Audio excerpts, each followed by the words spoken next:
Bismillahirrahmanirrahim. Assalamualaikum warahmatullahi wabarakatuh. Waalaikumsalam. Al-Fatihah ila ruhi Sayyidina Habibina Syafi'ina Rasulillah Sayyidina Muhammad ibn Abdullah sallallahu alaihi wa ala alihi wa sahbihi wa azwajihi wa dhurriyyatihi la yu'adilu rijatihim fil jannah wa yanfa'una bi asrarihim أنوارهم وعلومهم ونفحاتهم بركاتهم في الدين والدنيا والآخرة ويجعلنا من حزبهم ويرزقنا محبتهم ويتوفنا على ملتهم ويحشرنا في زمرتهم بالعافية سلامة لهم الفاتحة. أعوذ بالله من الشيطان الرجيم. بسم الله الرحمن الرحيم. الحمد لله رب العالمين الرحمن الرحيم مالك يوم الدين إياك نعبد وإياك نستعين اهدنا الصراط المستقيم صراط الذين أنعمت عليهم غير المغضوب عليهم ولا الضالين آمين. بسم الله الرحمن الرحيم. نويت تعلما وتعليما وتذكرا وتذكيرا والنفع والانتفاع والإفادة والاستفادة والحث على التمسك بكتاب الله وسنة رسول الله صلى الله عليه وسلم والدعاء إلى الهدى والدلالة على الخير ابتغاء مرضاته وقربه ثوابه وحسن الخاتمة مع اللطف والعافية وصلاح العاقبة. Bismillahirrahmanirrahim. Alhamdulillahirabbil alamin. Wassalatu wassalamu ala asyrafil anbiya'i wal mursalin Sayyidina habibina wa syafi'ina wa maulana Muhammadin wa ala alihi wa sahbihi ajma'in, amma ba'du. Qala musanniful kitab Habibul Imam Al-Habib Abu Abdillah Muhammad bin Yusuf As-Sanusi rahimahullah wa nafa'ana bihi wa bi'ulumihi fid darain. Allahumma aftah qulubana futuhal arifin wa bihikmatika wansur alaina birahmatika ya arhamar rahimin. Ila anqal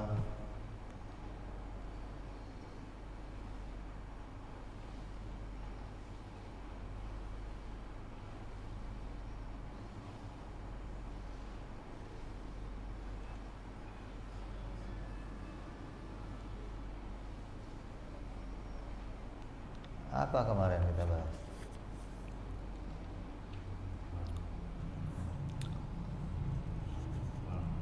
Manfaat zikir kalimat thayyibah, kalimat tauhid. Yaitu yang pertama akan menghasilkan sifat zuhud. Yang kedua akan menghasilkan sifat tawakal. Yang ketiga akan menghasilkan sifat malu.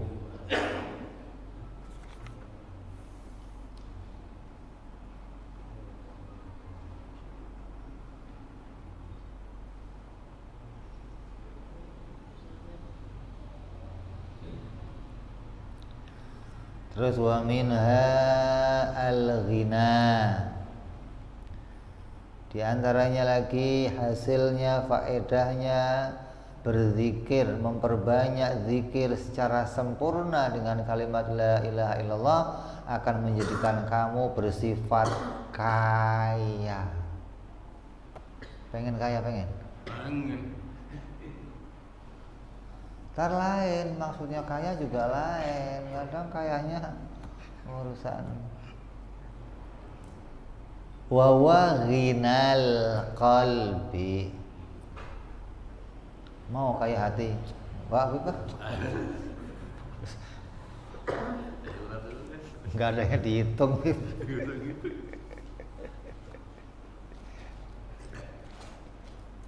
wa huwa ghinal qalbi bisalamatihi min fitanil asbab, yaitu kaya hati dengan terselamatkannya dari fitnah berbagai sebab. Fala yahtaridu alal ahkami bilau wala bila ala li ilmihi.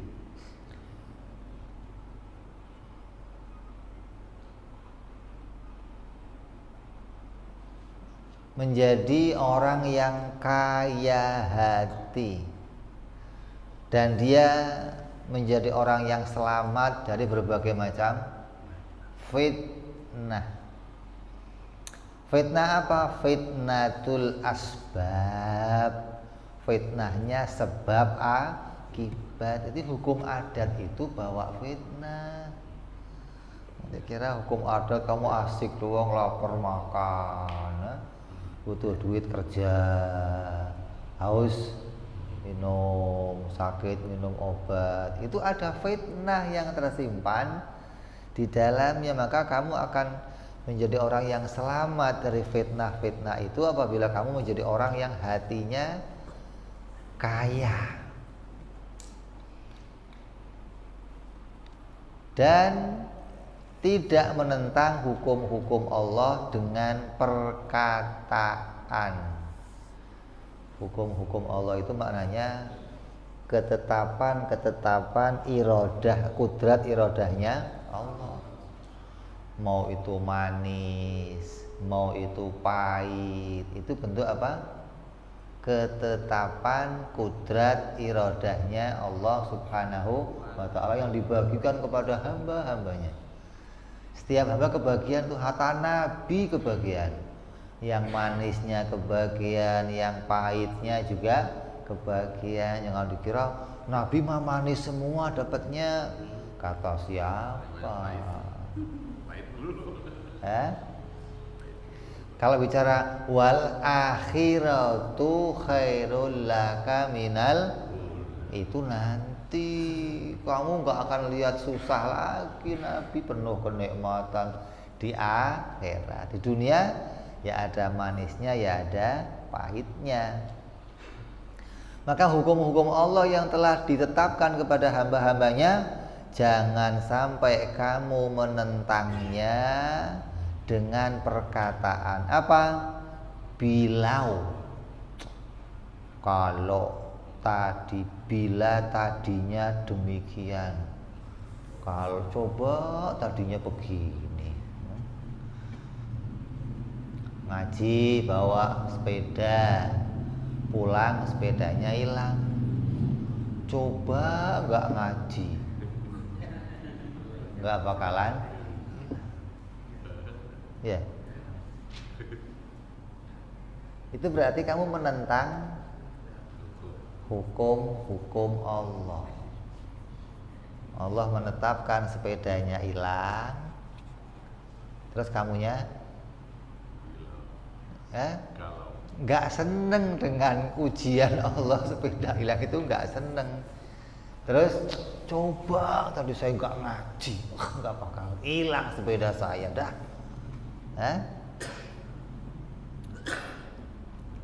Atau dengan perkataan bila Allah, bila nanti demikian, coba nanti saya bisa begini. Kalau saya nanti bisa begini, asik dah.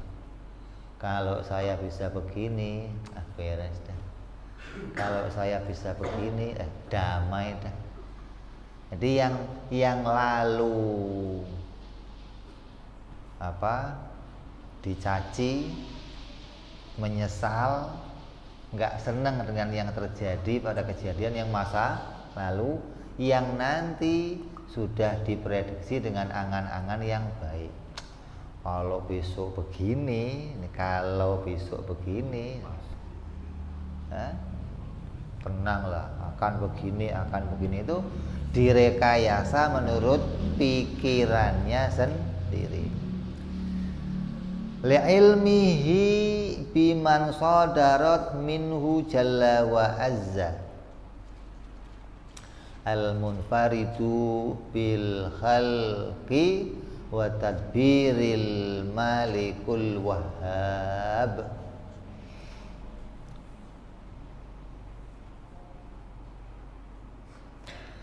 Karena mengetahui Allah Subhanahu wa ta'ala itu adalah zat yang maha mandiri dengan menciptakan dan dengan pengaturannya.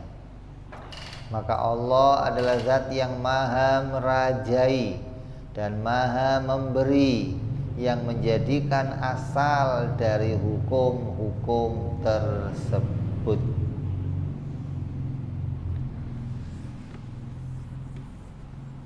Hatinya menjadi luas, hatinya menjadi lapang.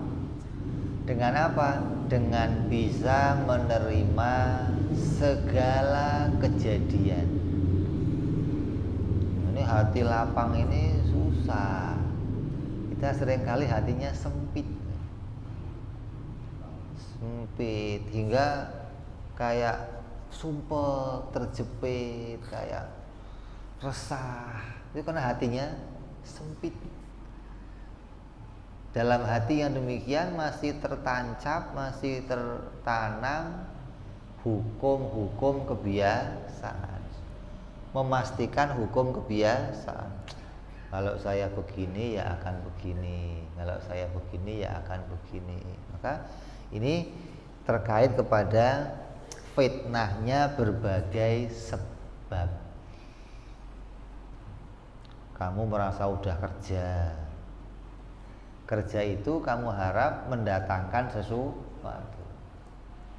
Maka kalau kamu mengharapkan datangnya sesuatu dari kerja kamu kena fitnah. Itu kamu terfitnah namanya. Menganggap kerja kamu bisa menghasilkan. Ketika nggak hasil gimana? Gerutu, kecewa. Terus muncul kata-kata, coba nggak saya begini, coba saya milih yang itu, coba saya. Ini fitnahnya sebab akibat ini banyak dirasakan oleh orang-orang yang ahlil adi namanya.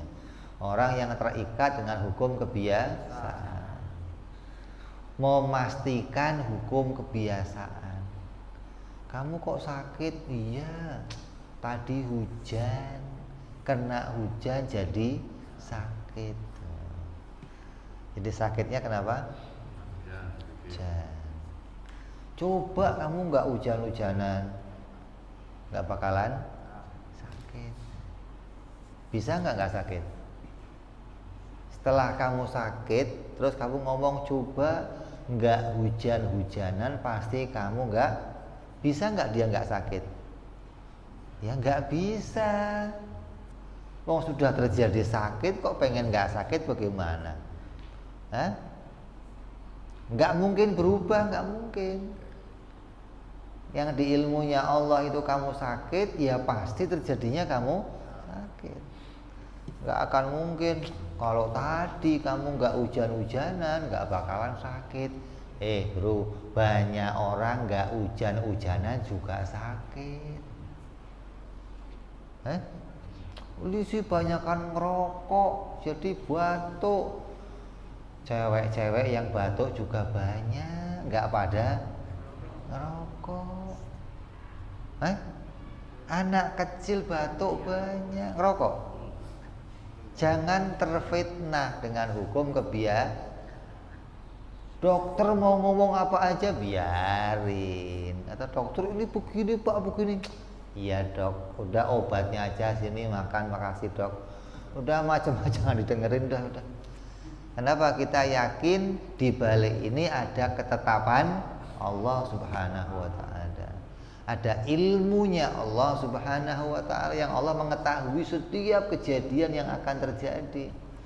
Hari ini, besok, lusa, kamu ngelakuin apa saja, ngerjain apa, itu di ilmunya Allah. Dan yang di ilmunya kita, di ilmunya dokter itu hanya perkiraan. Anu Pak, ini Bapak mah paling waktunya sebulan lagi koid. Udah nggak lama lah Pak lah, ini mah nggak bakal bertahan Bapak. Bertahun-tahun masih hidup, ketemu lagi, Dok, kok masih hidup Pak? Masih hidup. Lu kira lu yang bikin mati.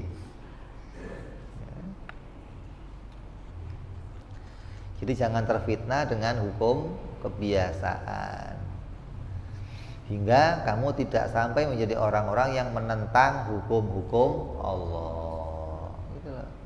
Maka orang yang demikian adalah orang yang hatinya diluaskan oleh Allah, dilapangkan oleh Allah, bisa menerima segala ketetapan Allah, mau itu ketetapannya manis ataupun ketetapannya pahit. Pahit juga itu ketetapan Allah. Maka di belakang ini pasti ada hikmahnya. Gak ada kejadian, gak ada perkara yang Allah bikin kejadian satu doang, gak ada. Allah kalau bikin kejadian, dibikin satu kejadian akan dikaitkan dengan kejadian yang itu namanya hikmah. Hingga gak ada kejadian yang dibikin oleh Allah sia-sia, gak ada. Pasti mengandung nilai hikmah. Nah, orang yang hatinya luas, hatinya kaya itu maknanya apa? Gak sampai dia tergantung atau terpaku kepada ketetapan hukum adat, tapi dia melihat pengetahuannya Allah Subhanahu wa ta'ala. Ini kata Imam siapa? Mufti Mesir tuh, Mbok ya kamu itu wajahnya senantiasa senyum, jangan cemberut aja, biar sekitar kamu itu ikut bahagia ngelihat wajah kamu. Kenapa? Lah kamu ngapain cemberut? Takdir kamu sudah ditentukan, rezeki kamu sudah ditentukan, mati kamu sudah diputuskan. Lah kamu cemberut ngapain? Ini orang-orang yang bisa senyum terus, maknanya apa? Bisa ghinal qalbi, hatinya luas, hatinya sudah nggak butuh lagi sama keruwetan-keruwetan, nggak butuh lah hatinya apa? Sudah hanya bergantung kepada ilmunya Allah Subhanahu wa ta'ala. Tidak butuh kepada ketetapan adat, nggak butuh dengan ketetapan, enggak. Dia hanya menggantungkan diri pada ilmunya Allah Subhanahu wa ta'ala. Wa minha, dan diantaranya lagi faedahnya orang yang berzikir, memperbanyak zikir kalimat la ilaha illallah adalah al-faqru. Sudah jadi orang kaya, jadi orang fakir. Hah? Ini gimana sih, itu kok orang kaya, orang fakir? Maksudnya fakir itu apa? Wawa nafdu yadil qalbi minad dunya khairusan wa iktsaron. Yang dimaksud menjadi fakir adalah membiarkan hati itu terputus dari dunia karena kesenangannya untuk memperoleh dunia dan karena kesenangannya memperbanyak dunia. Yang namanya hati itu condong sama yang enak-enak. Hati itu akan seneng kalau kamu dapat kesempatan untuk ngerasain yang enak-enak. Maka orang yang fakir ini makanya terputus dari segala macam kesenangan dunia. Jadi orang kaya, punya jabatan, seneng nggak? Apa senangnya punya jabatan? Dihormatin orang, kemana-mana diperhatiin orang, duduknya juga paling depan, paling atas, seneng tuh. Atau dapat harta yang banyak, jadi orang kaya. Kalau jadi orang kaya senangnya apa? Sama, dipuji-puji orang, dihormati orang, diceritakan orang, kemana-mana dikawal, asal duduk orang mendatengin. Ini kesenangan yang seperti ini namanya kesenangan dunia. Nah, orang yang memfakirkan dirinya maknanya bukan memfakirkan dohirnya, bukan. Hatinya sudah nggak lagi ada kesenangan, kecondongan pada dunia. Condongnya ngurusin akhirat. Apa yang membawa kita bahagia di akhirat, itu yang diharapkan, itu yang dikejar, itu yang dimaui. Urusannya gimana bahagia di akhirat, bukan di dunia. Kayak Sayyidina Ali radhiyallahu anhu, kata dia apa?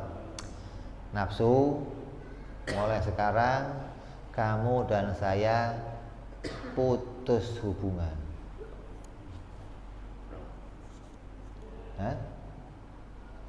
Suruh putus hubungan sama hawa. Asal makan, ya apa aja yang ada dimakan. Kalau itu kan masakan begini.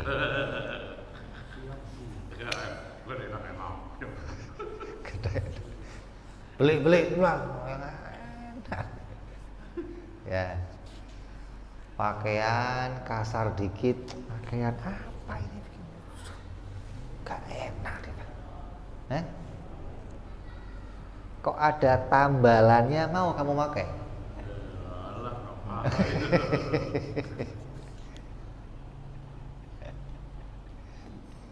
Orang-orang ini sudah nggak lihat itu, makanya kayak pakaiannya di Pekalongan ada Habib Ali, sekarang dzurriyyahnya anaknya Habib Ahmad ada Habib Bagir namanya. Itu kalau pas Lebaran, waktu sholat Id itu pakainya baju ada bolong-bolongnya, tambal-tambalan belakangnya. Id loh malah. Kenapa? Itu baju kakek-kakeknya dulu yang halalan, thayyiban, masih dipertahankan untuk dipakai untuk sholat Id. Nggak ada urusan. Kenapa? Ghina, fakir, sudah nggak butuh lagi sama kesenangan dunia. Dicari apa? Ini halal, ini diridhoi Allah, bukan dipandangkan orang mah dipuji. Dia nggak butuh pujian, sudah nggak butuh sama itu semua. Dia butuhnya gimana Allah ridho, gimana jadi amal yang baik. Kita kan belum bisa begitu. Kita masih urusannya bagaimana cari kesenangan dunia. Yang enak mana? Ya rumah enak, kendaraan enak. Yang diharapkan selalu yang membawa dia pada kesenangan, pada keenakan. Terus pengennya banyak.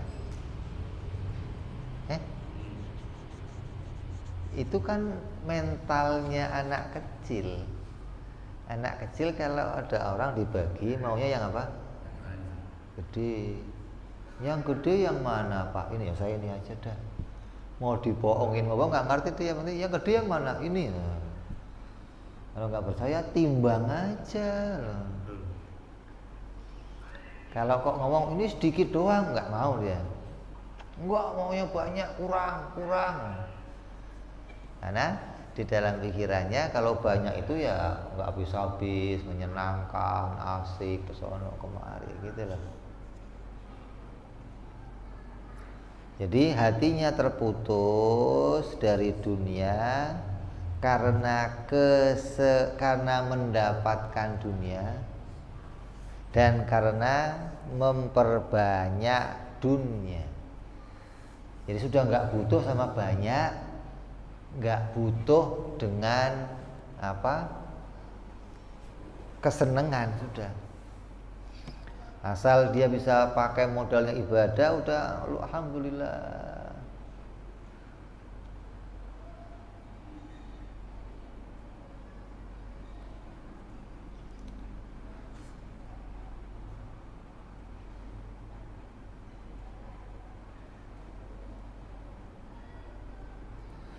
Liqat'ihi bi anna hajatahu laisat inda syai'in minha wa sukutul lisani anha bi kulliyati madhan wa dhamman. Karena kepastian bahwa kebutuhannya tidak ada pada sesuatu pun dari dunia, dan diamnya lisan secara total dari memuji dan mencelanya.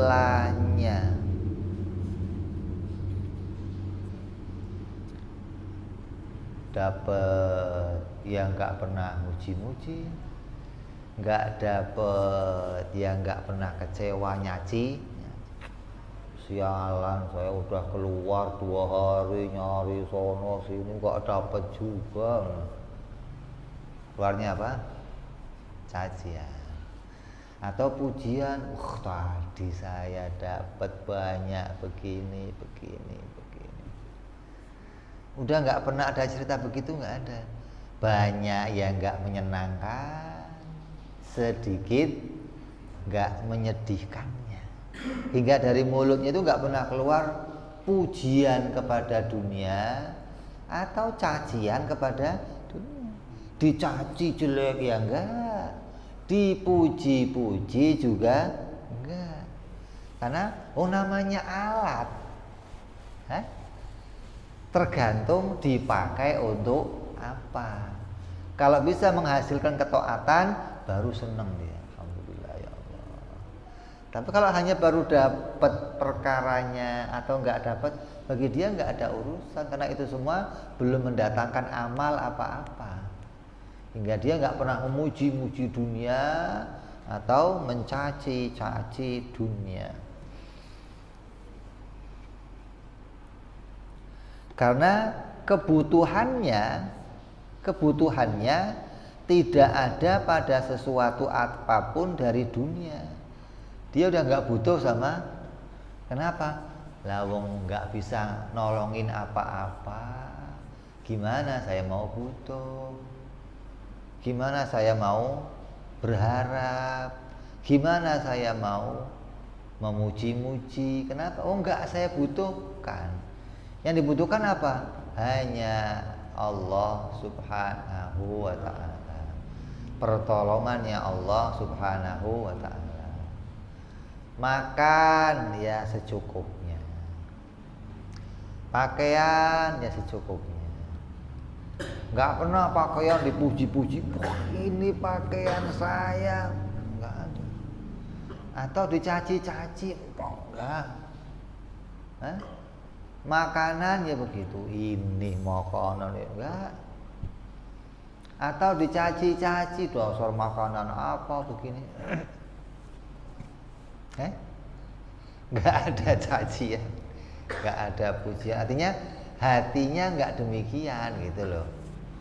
Di dalam hatinya sudah nggak ada itu semua. Yang dipuji ya langsung Allah, harapannya kepada Allah. Alhamdulillah, alhamdulillah. Isinya begitu aja. Maka orang-orang yang sudah nggak mengharapkan apapun dari dunia, maka disebut dia adalah orang-orang yang fakir. Jadi bukan fakir zahir, bukan fakir batin gitu. Jadi batinnya sudah nggak ada kesenangan apapun pada dunia. Nah, kalau hati yang kaya, hatinya sudah hanya isinya kepada akhirat gitu. Isinya harapannya keridhaan Allah, isinya hatinya bagaimana bersanding dengan Rasulullah, dengan wali-walinya Allah. Itu hatinya begitu isinya. Munajat, taqarrub, udah isinya hanya pendekatan diri kepada Allah Subhanahu wa taala. Ya Allah, wa minha, dan diantaranya lagi itharu ala nafsihi bima la yadhummuhu syar'u. Di antaranya adalah memprioritaskan orang lain daripada dirinya sendiri dengan hal yang tidak dicela oleh syariat. Orang lain itu dimuliakan melebihi keadaan dirinya. Jadi kalau dia senang, maka itu juga akan dibagikan kepada orang lain.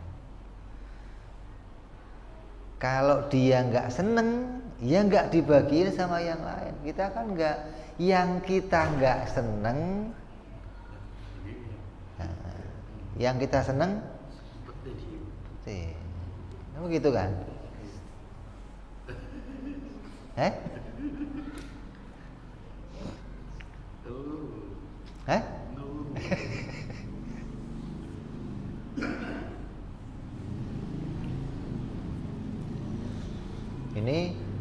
Ini cerita keadaan yang seperti ini banyak kisahnya pada wali-walinya Allah Subhanahu wa taala.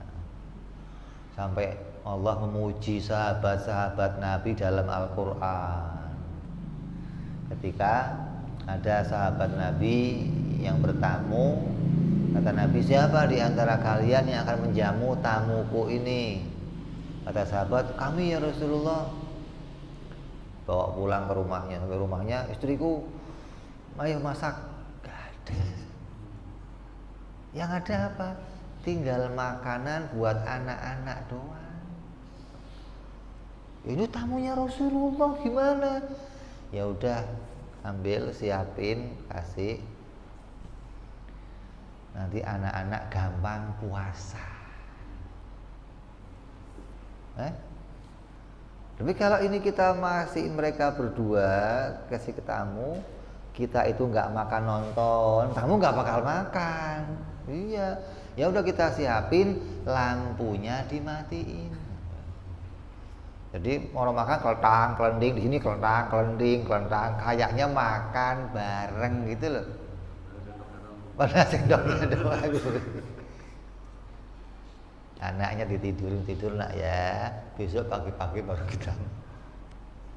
Itu turun ayat yang memuji mereka, bahwa mereka adalah orang yang mementingkan kepentingannya orang lain.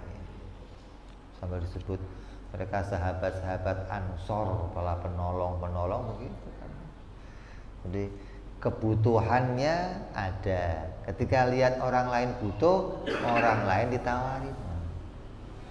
Sampai ada sahabat yang mereka mati hanya karena mendahulukan orang lain. Sahabat yang ikut perang, udah dalam keadaan terluka parah, yang butuh untuk minum air. Dalam pikiran mereka nih, kalau saya minum itu ya paling enggak seger lah badan gitu loh. Karena kamu udah haus luar biasa, badannya ya luka parah. Ada beberapa orang, satu orang nyari air, dapat air cuman 1 gelas. Yang 1 gelas air itu kalau diminum sendiri itu selesai. Apalagi yang butuh beberapa orang. Akhirnya ditawarkanlah ke orang lain, kamu lebih butuh. Kenapa? Luka kamu lebih parah dari saya. Kata dia, enggak, si fulan lebih butuh, lukanya lebih parah dari saya. Putar lagi, enggak, saya enggak, fulan aja kasih lebih butuh. Nyampe sini kasih lagi, mati. Muter balik, dia mati. Kasihin dia lagi, mati. Sampai mati semua, airnya masih. Kenapa? Mendahulukan yang lain.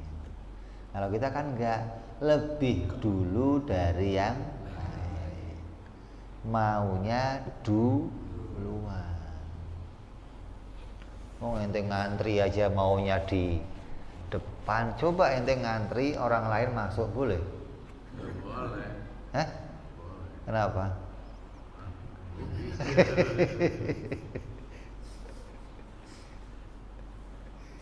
Susah loh. Mendahulukan kepentingannya orang lain. Yang mana hal itu tidak dicela oleh syariat. Beda sama hal-hal yang dicela oleh syariat. Artinya hal-hal yang enggak baik, ya dia enggak mendahulukan untuk orang lain. Kalau hal-hal yang baik, yang dipuji oleh syariat, maka dia dahulukan orang lain daripada dirinya sendiri. Wa minha al-futuwat, menjadi orang-orang yang futuwah, wahya at-tajafi an mutalabatil khalqi bil ihsani ilaih. Apa itu futuwah? Menjauhkan diri dari menuntut makhluk lain berbuat baik terhadap dirinya.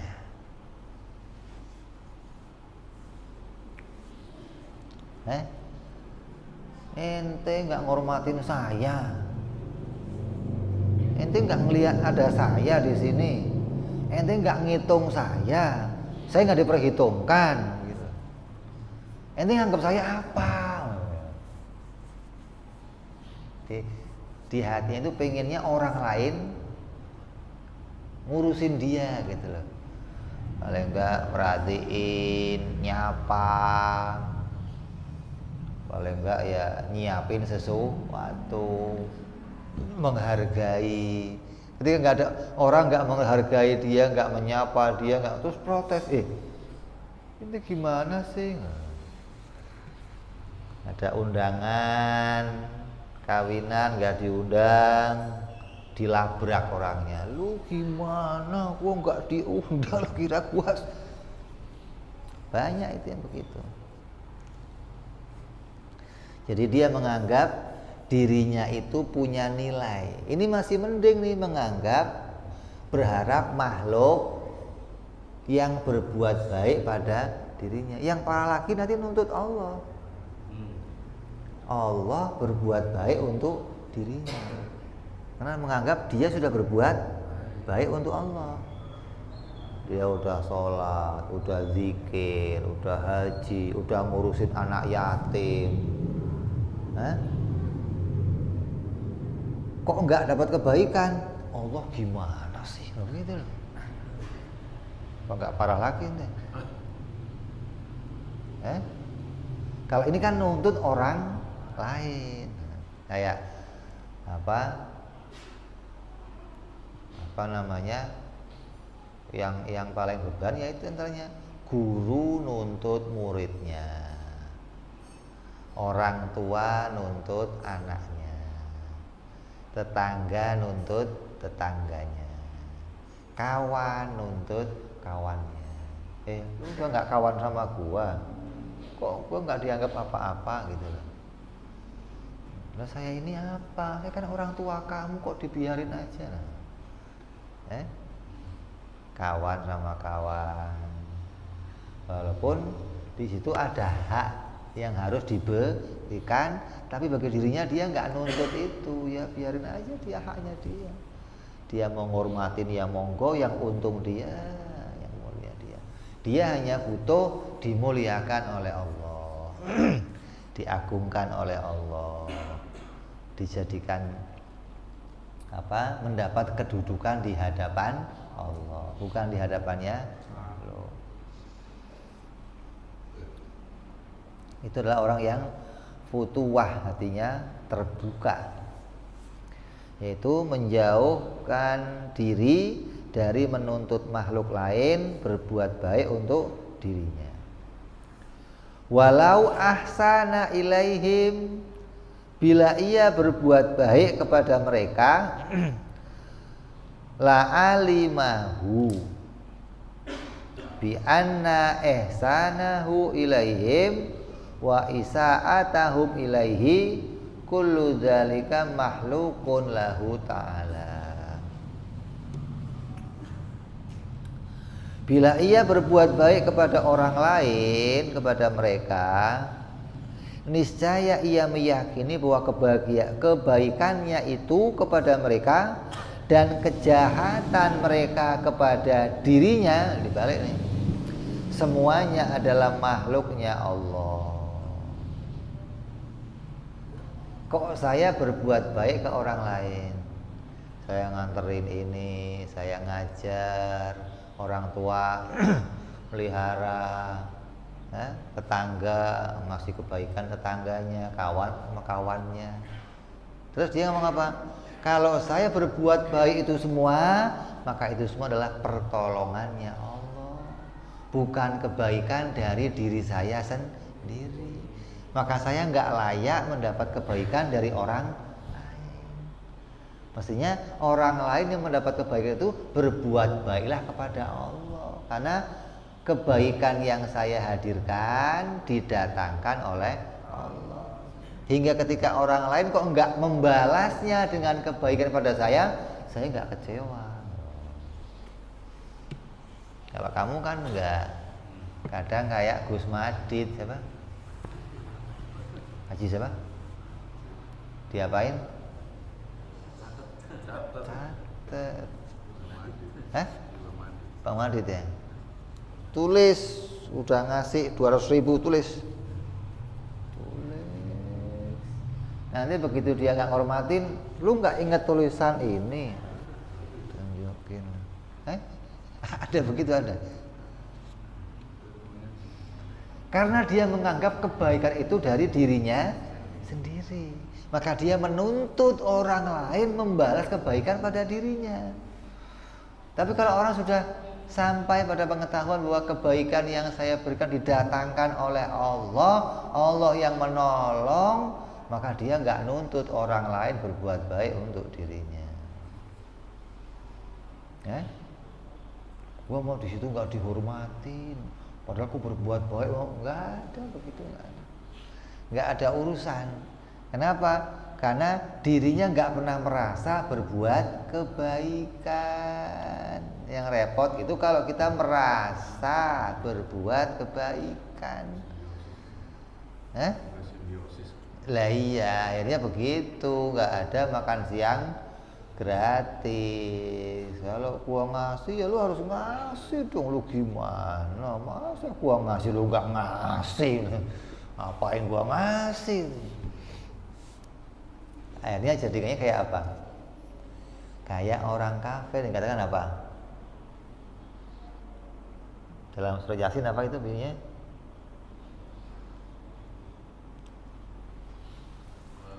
Qalladzina amanu qalladzina kafaru ladzina amanu anud'imu man law yasha Allahu at'amah. In antum illa fi dhalalim, itu perkataan siapa? Allah kepada mereka yang kafir, atau orang kafir ngomong ke orang mukmin? Kata orang mukmin gini, orang-orang kafir Quraisy, lah bu ya inti itu ada orang fakir-fakir bu ngasih, inti kan kaya-kaya. Kata mereka apa? Orang mukmin, Allah aja nggak ngasih mereka, masa saya suruh ngasih? Berarti saya menggagalkan rencananya Allah. Kurang ajar nih, menggagalkan rencananya. Kenapa? Allah menghalangi mereka untuk dapat rezeki.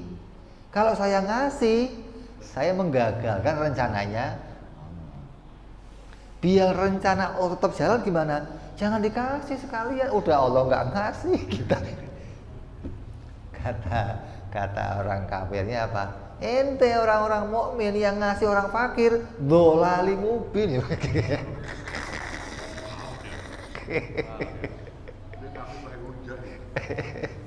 Karena bagi mereka apa? Gak ada makan siang gratis. Kalau mereka kok ngundang makan, yang diundang siapa? Yang kaya-kaya. Pejabat diundang. Kenapa? Besok setelah makan di sini, dia ngundang saya makan ke sono. Nah kalau saya ngasih ini, kapan saya dapat balasannya? Capek doang dapatnya, paling dapatnya dipuji-puji doang. Strategi utang budi. Strategi utang budi. Oh, itu betul.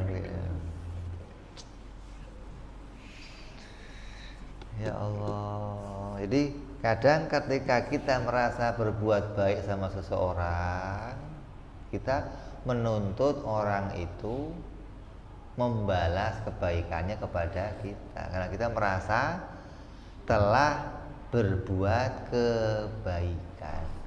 Tapi kalau kita kembalikan kebaikan itu atas pertolongannya Allah, Allah yang membuat saya baik atau Allah yang mau berbuat baik kepada orang itu, saya ini hanya jalannya, maka dia nggak ada urusan. Allah mau berbuat baik kepada hambanya, jalannya bisa lewat siapa saja. Di Quran Allah mengatakan begini, Allah itu adalah zat yang memberi rezeki kepada hamba-hambanya. Itu makna hakikat apa syariat? Allah yang memberi rezeki kepada hamba-hambanya. Itu makna hakikat apa syariat? Hakikat. Syariatnya didatangkan lewat siapa saja. Ada fulan nganterin, ada fulan nganterin. Hakikatnya Allah mau berbuat baik kepada seseorang hambanya. Saya jadi pengantarnya.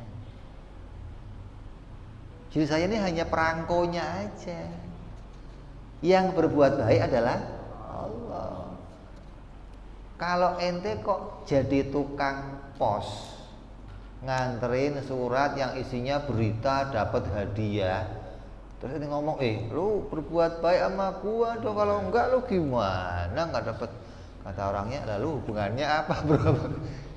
Gitu mestinya kan, karena yang mau memberi saya kebaikan bukan kamu, tapi Allah. Kamu hanya mengantarkan saja.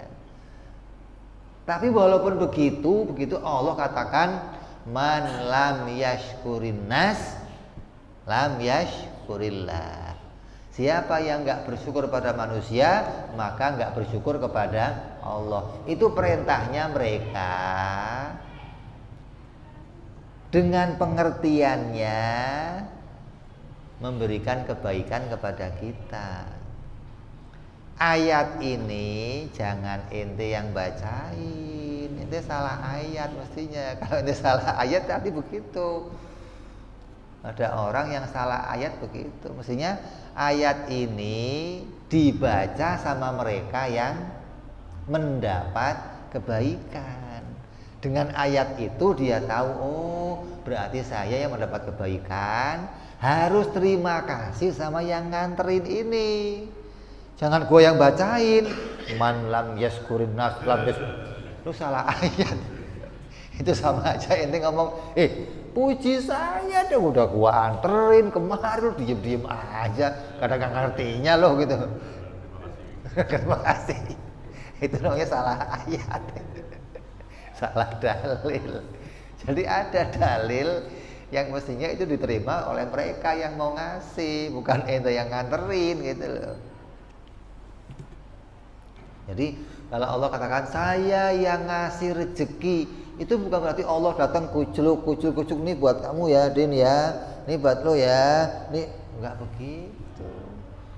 Allah yang ngasih rezeki, tapi Allah bisa mendatangkannya lewat siapa saja yang Allah kehendaki. Jadi kalau kita kok berbuat baik sama orang, itu hanya mendatangkan kebaikannya Allah. Jangan merasa saya sendiri yang berbuat. Ini yang sulit kamu temukan. Kamu gak akan terbuka seperti ini kalau kamu gak membiasakan diri zikir la ilaha illallah dengan cara yang sempurna. Gitu. Kalau kamu kok membiasakan dengan zikir yang sempurna, maka mudah-mudahan ini terbuka, diberi paham oleh Allah. Wallahu khalaqakum wa ma ta'malun. Allah berfirman, Allah lah yang menciptakan kamu dan apa-apa yang kamu perbuat. Kita akan berbuat baik atas pertolongan Allah. Kita sholat, kita ibadah, kita taat, kita atas pertolongan Allah. Falam yara linafsihi ihsanan. Karena itu ia tidak melihat dirinya telah berbuat baik. Insyaallah. Kalau kita kan selalu melihat diri kita berbuat. Emangnya ada orang yang lebih baik dari gua? Masya Allah. Kurang apa gua sama ente? Kurang apa gua sama ente? Kurang ajar bro. Hatta yatluba alaihi jaza, hingga dia meminta balasan dari seseorang. Walam yarolahum isaatan, dan melihat mereka berbuat jahat kepada dirinya hatta yadummahum alaiha. Malah sebaliknya, kalau lihat orang lain isinya orang lain ini jahat semua sama gua, ya Allah. Padahal gua mah baik sama mereka. Orang sama gua mah jahat. Jadi orang lain nggak pernah kelihatan. Orang lain kelihatannya asal gua lewat plengos. Asal gua datang teh kagak, apa kagak, nyapa kagak. Padahal orang melengos bisa lagi sakit gigi, bisa lagi sumpek. Lu jangan suudzon begitu. Orang kalau sudah hatinya itu rusak, yang mandang orang lain gak ada kebaikannya. Isinya jelek semua. Lihat dirinya, isinya kebaikan semua. Ini adalah orang-orang yang tidak punya, gak futuh hatinya, gak punya futuwah. Gak terbuka hatinya kepada kebaikan-kebaikan.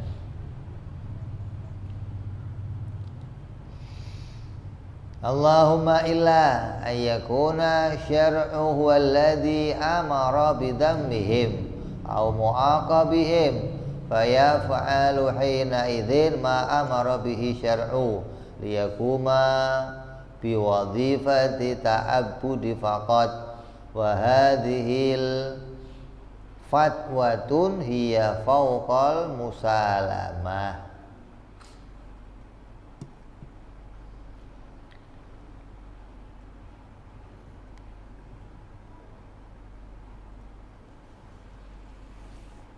Orang yang dilihatnya dirinya hanya punya kebaikan dan orang lain hanya dilihat melakukan kejahatan hingga mereka mencelanya, kecuali syar'i yang memerintahkan kita mencelanya. Lah baru kita boleh mencela. Kalau nggak ada izin syar'i untuk kita mencela, ya nggak boleh kamu cela. Orang yang dicela yang kayak apa? Yang syar'i juga mencelanya, setan, Fir'aun, yang sampai diceritakan apa? dalam peristiwa Isra Mi'raj ketika mau berangkat Nabi dicuci hatinya, dibelah, dicuci, dibersihkan dari apa? Dari sifat rahmat kepada setan. Nabi saking rahmat lil alamin sampai kepada setan aja rahmat. Lah ya gimana? Kan rahmatan lil alamin, setan alam. Maka karena Allah nggak mau Nabi merahmati setan, bersihin rahmat di hatinya dari merahmati setan. Hingga Nabi tegel tega lihat setan diadab gitu loh. Itu namanya mencela sesuatu yang diperintah untuk dicela. Lah kamu kalau saking berlebihan sayangnya sampai syar'i perintah mencela, oh ya jangan dicela. Oh ya kamu gimana sih, wong syar'i aja perintah mencela kok kamu nggak mencela gimana? Jadi kalau syar'i yang perintah mencela ya kamu harus mencela. Jangan. Ini kok jangan. Setan yang terkutuk, jangan katakan terkutuk lah apa? Itu mestinya ngomong terkutuk, tuk pakai echo gitu, tambahin lagi, jangan terkutuk doang. Kecuali syar'i yang memerintahkan mencela atau menghukum mereka, maka dalam kondisi seperti ini ia melakukan apa yang diperintahkan syar'i karena menjalankan tugas penghambaan kepada Allah. Maka yang namanya futuwah ini adalah makom musalamah. Makom musalamah itu yaitu disebut juga makom tafwid, menyerahkan semua urusannya kepada Allah Subhanahu wa ta'ala.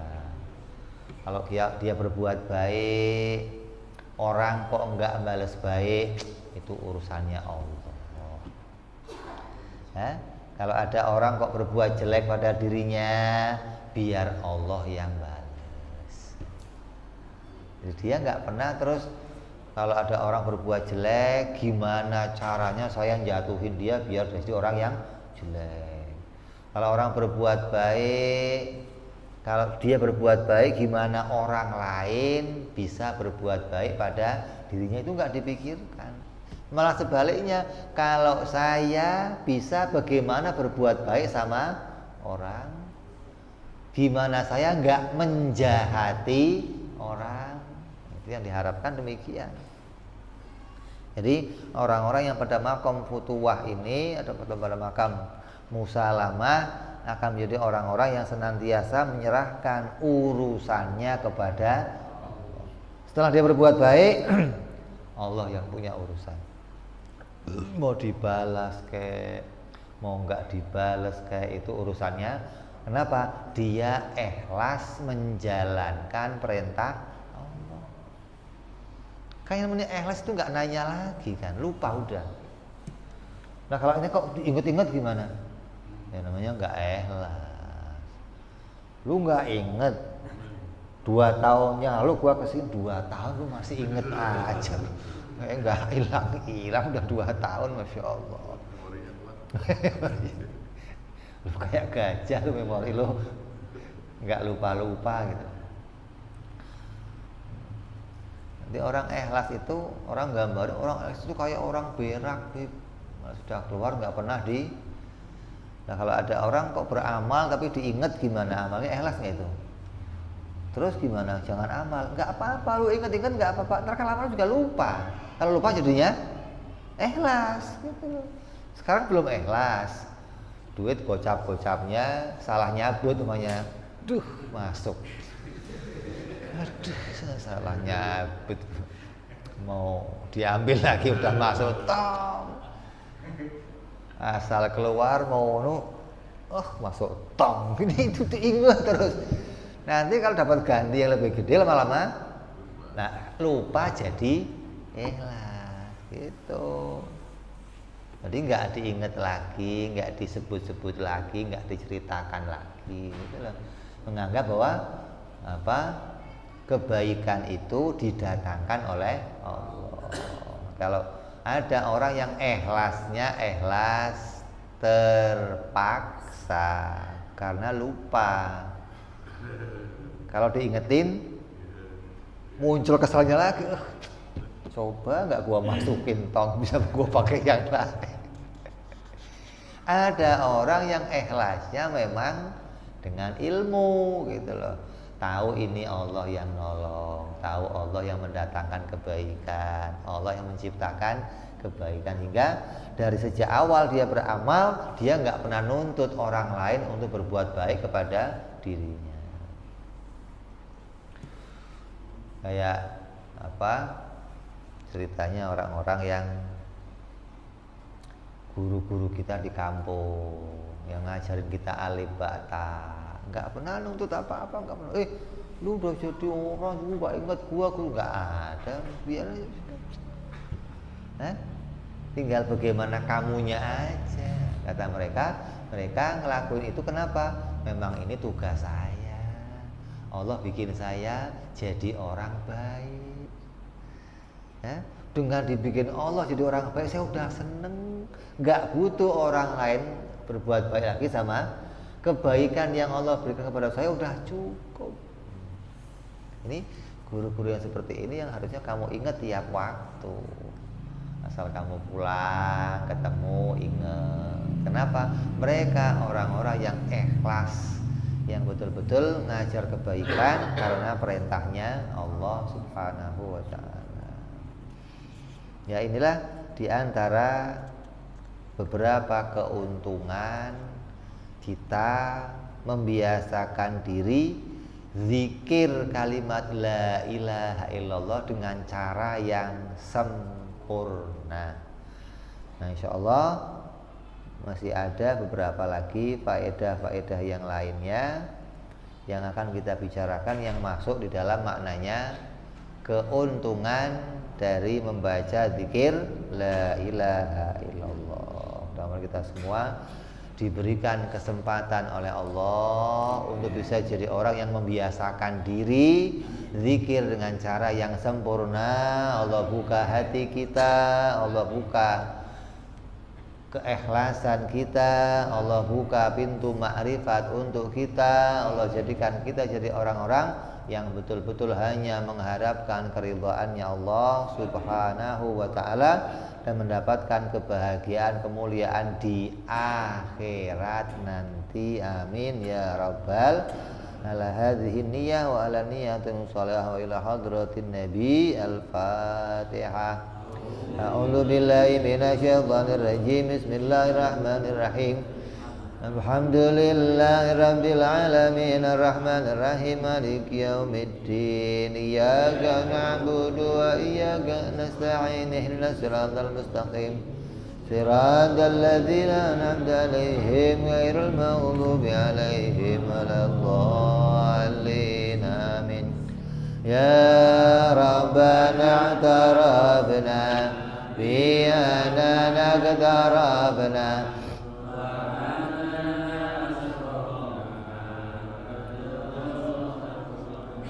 fatub alaina taubat taghsil kulli hauba fastur lana aurati wa amin raati waghfir li walidina rabbi wa mauludina walali wal ihwani wa sairil hillani wa kulli dhi mahabbah au jiratin au suhbah al muslimina ajma'ina rabbi fadlan wa judan manna labik disabi minna bil mustafa rasulina dhabi kulli suli salla wa sallam rabbi alaihi andal habbi wa